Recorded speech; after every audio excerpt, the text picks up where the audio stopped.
going to have a closer look at Armin Strom's latest release, the dual-time GMT Resonance First Edition. It's the smaller 39mm sibling of Armin Strom's spectacular resonance watches. And we're visiting Armin Strom in their workshop in Biel, Switzerland. This is certainly not our first visit here. There's a thing about Armin Strom that resonates, pun intended, very well with me. This year marks the 15th anniversary of their first in-house movement, and Serge, Michel and Claude Greisler taking over the Armin Strom manufacture. The two co-owners have made some spectacular developments in these past 15 years, going from skeletonizing sort of generic movements to creating the most spectacular in-house movements. 18 so far, and 97% of their movements is made in-house.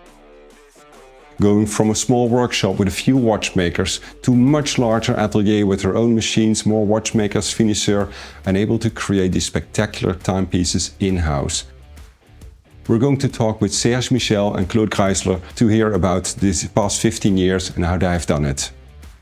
Serge, 15 years of being an independent manufacturer, that is quite something, and you created quite a bunch of movements in those 15 years, 18 to be precise, with the new baby. Mm-hmm. Can you tell us a bit about the roads that you guys traveled in those 15 years? Claude and I, we had this, it's almost like a dream in 2009 when we started being an independent manufacturer. So we have both the same goal to make as much as possible in-house and really to focus on the beauty of the movement. So I mean, Armin Strom is a long family friend of myself, and Claude also grew up in the same town as Mr. Armin Strom was active. So there's really a real connection to Mr. Armin Strom. And when we had the opportunity to take it over, it was clear for us to turn a bit the direction and to make more, as much as possible in-house, but based on the philosophy of this open worked, what Armin Strom was doing. So he was specialized in skeleton watches, and now, as you can see, our timepieces are still completely open worked with a big focus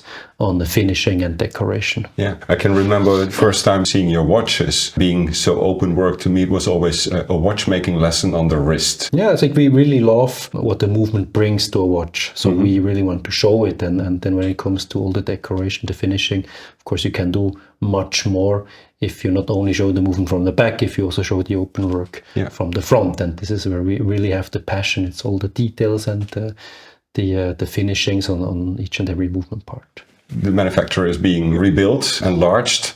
How instrumental is this big manufacturer and even getting bigger for the development of Armin Strom? Yeah, let's put it that it's still not big. The first step, what we already did last year, we needed to remove all the machines to a different location because we needed the space mainly for the decoration department. Now, since we also do a lot of innovation in-house, the whole team enlarged. The team with Claude, with the development, with of course one watchmakers for the assembling, larger team for the decoration. So we need that space. So it's what's going on right now. It's quite exciting. Should be done in January 2025. Now the situation, it's too small for the watchmakers to have a good work environment. So that's mainly the reason why we enlarged the space. Well, you started with 2, and now you're 42 people. That's right. I think.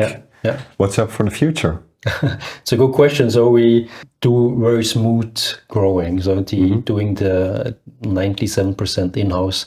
When it comes to the movement production, of course, it requires people, it requires watchmakers, it requires mechanics. We are growing, but really step by step. In the future, there's definitely more innovations coming. So when we launch a new movement, there's always an innovation involved, such as we all know the resonance, for example. So to further keep on developing the phenomenon of resonance is a very exciting part for us, and is something also we want to strengthen even more in the future.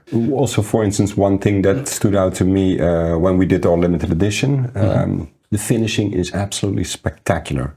But in the entire brand communication, you hardly talk about it. Is there a specific reason for that? Because we think it's very obvious. So when you look at the watch, you can actually see it. But internally, it's a very big thing. I mean, it takes most of the time spent in the whole production process. This really is the decoration, is the finishing. So all the craftsmanship we have in-house, all the talented young watchmakers, they do all the polishing and the finishing on the movements. It's for us, it's extremely important. That's true.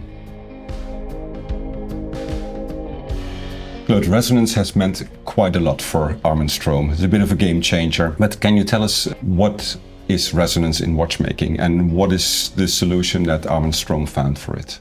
Yes, of course. Resonance is a complication where you have two movements and you bring them to synchronize. By synchronizing, if the two balance wheels or the two pendulums, doesn't matter if it's a wristwatch or a wall clock, if they beat in sync, the frequency becomes more precise and the timekeeping becomes more consistent and more accurate. So resonance was developed to improve the timekeeping. All the resonance concepts which were developed or built in a wristwatch was not built for purpose solution. And in Armin Strom, we discovered that there is room to improve this complication. We got our inspiration by the clockmaker, Janvier, because Janvier said, as soon as I shared the suspension of the two pendulums, I achieved resonance. And all watch movements based on balance wheels, they had somehow the two balance wheels, they started to communicate in between them, but there was not a built for purpose oscillator connection to bring them really into sync. And what we did, we developed the resonance clutch spring to guarantee that the two balance wheels can synchronize in between them. So it's not that resonance is happening by chance or resonance is happening by some kind of unstable transmission of vibrations. It's a built for purpose mechanism which guarantees that the two balance wheels can share their vibrations, and by sharing the vibrations they start to synchronize, and it's a proper resonance complication. Which is also necessary, I guess, especially in a wristwatch, because a wristwatch will be prone to much more shocks than, for instance, a wall clock. Exactly, yeah. In a wristwatch, the purpose of having a resonance is even more, you have even more benefits, because we have, especially in the way how we set our complication, we have one balance wheel turning in clockwise, the other one is turning counterclockwise. So when it comes to an impact, one of them will slow down, the other one will speed up. Thanks to the connection, they're gonna equal each other out, and the time stays very consistent. So now we have the new dual time GMT resonance, which is a much smaller version than before. That must have been quite a challenge. That was quite a challenge. The first dual time GMT we realized was called the Masterpiece 1. Yes. It was based on our very first double barrel movement. So we had 4 barrels. So it was a massive piece. It was a piece who was an homage to pocket watches, because when people started to travel by railway, they had to be able to set the time independently from each city. We didn't have proper time zones at the time. Exactly, yeah. So what we realized is that the way how we built from a design perspective, to have 2 time indications, to have the balance wheels at 12 o'clock is a very symmetric based design. And there was a lot of demand of a downsizing. And we set ourselves the challenge to be smaller than 41. We ended up at 39 millimeters with a completely new redesigned movement. It's a new gear train, there are new screws, there are new barrels, new winding stem. Everything had to be redesigned to fit in a 39 millimeter case. The biggest challenge was that we wanted to wind both movements with one crown. So it's a bit easier when they are horizontally built next to each other, because we have the ratchet mechanism just in between. In the dual time GMT, we really had to resync the whole winding system. And a very cool element of the winding system is the ratchet mechanism, which is at 6 o'clock. We actually do wind both movements with the crown, which is at the right side. Exactly. And then we wind them up at the same time, and the ratchet mechanism is built on the dial side, and you can really see how the click mechanism works. In terms of finishing, it looks incredibly good, but roughly how much time does it take to build that watch? Do you have a rough estimate of that? No, honestly not yet, because when it comes to resonance, we don't focus on time, we focus on quality. We do not set ourselves a time limit, it's a quality limit. So when you see, it's the very first time we have a stainless steel balance bridge, which is fully mirror polished, fully hand bevels, interior angles. So just the balance bridge itself is a beauty.